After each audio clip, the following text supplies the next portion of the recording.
Je vais vous présenter en quelques images comment on peut, à partir de cet écosystème de prairies, arriver à implanter une forêt-jardin en l'espace de quelques années à peine. Donc là, vous avez un écosystème de prairies où des chevaux ont brouté pendant de nombreuses années. C'est un sol qui est plutôt tassé, plutôt pauvre, avec beaucoup de graminées, d'herbacées, qui sont quand même des herbes très concurrentes. Donc si on vient planter ici nos arbres, ils risquent de pousser, mais ils ne seront pas dans l'environnement idéal, puisqu'ils vont pas être avec le bon sol. Un arbre, ça pousse dans une forêt, et là, on n'est pas sur un sol forestier. Donc la première étape, c'est quoi? C'est de préparer le sol. Et pour ça, on a une technique qui est extrêmement simple, et d'ailleurs, ça se fait à peu près à cette époque, c'est qu'on va installer des cartons sur notre terrain. Dans ces cartons, comme vous le voyez, on va mettre des trous, et dans chaque trou, une pomme de terre, et on va ensuite recouvrir ça de paille. Et on va laisser ce système environ quelques mois, 5-6 mois, pour revenir, par exemple, au mois d'octobre. Et là, qu'est-ce qui se passe? C'est qu'on enlève la paille, on enlève les cartons et on se retrouve avec une terre qui est déjà en partie travaillée. Travaillée par les racines de pommes de terre, mais aussi par les micro-organismes, les vers de terre, et également la présence des cartons a empêché la photosynthèse et donc a fait disparaître une grande partie des herbes. Donc quand vous êtes à ce stade, déjà une bonne partie du travail est faite. Donc, vous voyez, on a pu commencer à implanter les premiers arbres, et on a fait avec un groupe tout un travail de préparation du sol. Donc ça consiste, comme vous le voyez, à enlever la paille et puis ensuite à travailler avec des outils type grelinette qui permettent d'enlever les racines restantes. Et une fois que ça a été fait, nous avons pu installer nos plantes. Donc effectivement, les arbres ont été plantés. Nous avons aussi planté des fruits rouges, donc des petits arbustes, tout un tas de plantes herbacées. Donc on va revoir ça dans les photos suivantes. Mais surtout, une fois que la terre était à nu, on ne l'a pas laissée à nu, on a installé ce qu'on appelle des engrais verts. Donc là, c'est une photo de l'hiver, puisqu'après avoir préparé le sol, en fait, l'hiver est arrivé. Et arrivé à la saison suivante, donc ces engrais verts que nous avions plantés ont germé, ont poussé. Et là, vous voyez, c'est par exemple l'exemple de la facélie, et cette photo montre bien que l'arrivée de ces engrais verts va aussi permettre l'arrivée de toute une faune. Donc beaucoup d'insectes, là on voit un papillon, mais c'est énorme en fait le nombre d'insectes qui sont présents dans ces fleurs. Et vous voyez, même au niveau du paysage, ça donne quelque chose de complètement différent. Donc on est passé notre système de pelouse à un système, vous voyez, en plusieurs strates. Puisqu'on a une strate de plantes herbacées qu'on voit bien ici qui sont les engrais verts. On a des strates qu'on voit moins du fait de la densité de la végétation, mais nous avons là des groseilliers, des cassissiers. Les petits arbres que vous voyez avec des feuilles jaunes sont souvent des arbres qu'on appelle des fixateurs d'azote. Donc ça peut être des genêts à balai, ou alors des bagnoliers, ou bien des caraganas. Donc ce sont tout un tas de petits arbustes qui vont venir accompagner notre système. Donc là vous avez un autre type de photo. Alors vous voyez Mirabelle de Nancy, c'est pour faire référence aux variétés qui sont utilisées sur le site, puisque nous avons essayé de varier la diversité justement au niveau des espèces implantées, en apportant toute une variété de pommiers, de poiriers, de cerisiers, et en essayant de retrouver justement des variétés qui sont adaptées à ces sols et à ces climats depuis des siècles, et en espérant justement qu'elles soient beaucoup plus à l'aise que des variétés plus lointaines. Vous avez là une autre vue de ce terrain, là aussi avec cette facélie, donc cet engrais vert qui est en fleurs, ces magnifiques fleurs violettes. Alors lorsqu'on plonge là-dedans pour entretenir le terrain ou aller cueillir, on sent un bourdonnement en fait tout autour de nous. On a l'impression d'être dans un océan d'abeilles en fait qui nous entoure, qui bourdonne. C'est vraiment une sensation assez exceptionnelle.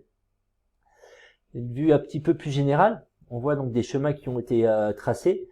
Donc ici un chou de bâton, on a ici une isope, on a ici de la consoude, toujours notre engrais vert, nos arbres qui sont présents.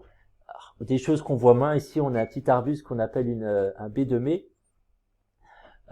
Une autre image du lieu, où là en fait c'est les travail de printemps qui a été commencé, c'est-à-dire que les herbes sont enlevées pour les mettre au pied des arbres, comme ici par exemple, et ajouter de la matière, ce qu'on appelle du paillage ou du mulch. Une autre image ici où on voit bien ici les cassissiers en premier plan, qui sont donc un des étages de ma forêt jardin. Au pied de ces cassissiers, on a toutes sortes de plantes. On voit ici de la consoude, on voit ici de la mélisse.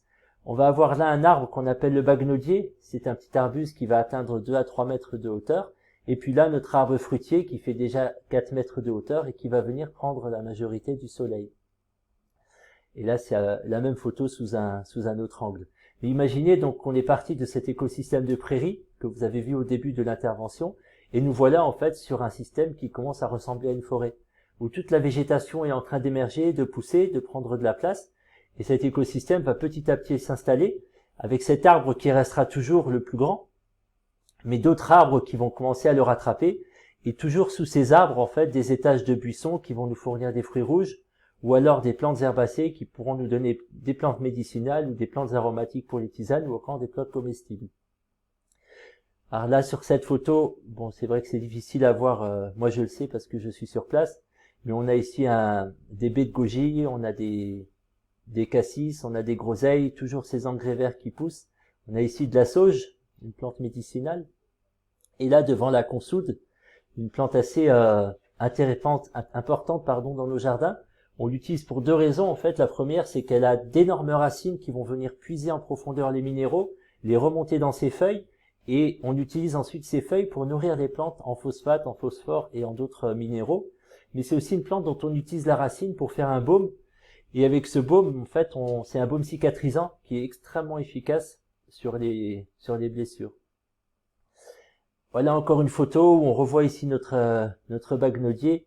Donc vous voyez, c'est la même prairie que je vous avais montré tout au début de l'image. Hein, on retrouve cet arbre. Et je peux peut-être vous la remettre, si ça va assez vite. Oui, vous voyez donc de quel écosystème on est parti. Un écosystème où on a une seule strate de végétal, qui sont essentiellement des herbacées, peu de biodiversité, un sol qui est plutôt de qualité assez moyenne, et une faible diversité aussi de faune, pour arriver à cet écosystème, comme vous le voyez, où c'est sur cette image, on revoit donc l'arbre que vous venez de voir sur la photo précédente, et on arrive à cet écosystème avec plusieurs étages de végétation. Le fait d'avoir plusieurs étages fait que la photosynthèse va se faire à différents étages, et donc on va optimiser. Et si on optimise la photosynthèse, c'est-à-dire qu'on produit plus de molécules organiques et donc plus de nourriture. Et donc c'est un système qui va nous permettre d'optimiser notre production. Et au niveau paysager, forcément, c'est un système qui est beaucoup plus agréable à voir puisqu'il y a toute une diversité de fleurs de toutes les couleurs. Il y a bien sûr beaucoup de fruits qui sont produits, mais aussi toute une diversité d'insectes qui vont venir et d'oiseaux qui vont venir dans cet écosystème. Et voilà une dernière image en fait toujours de ce même terrain mais sous un autre angle.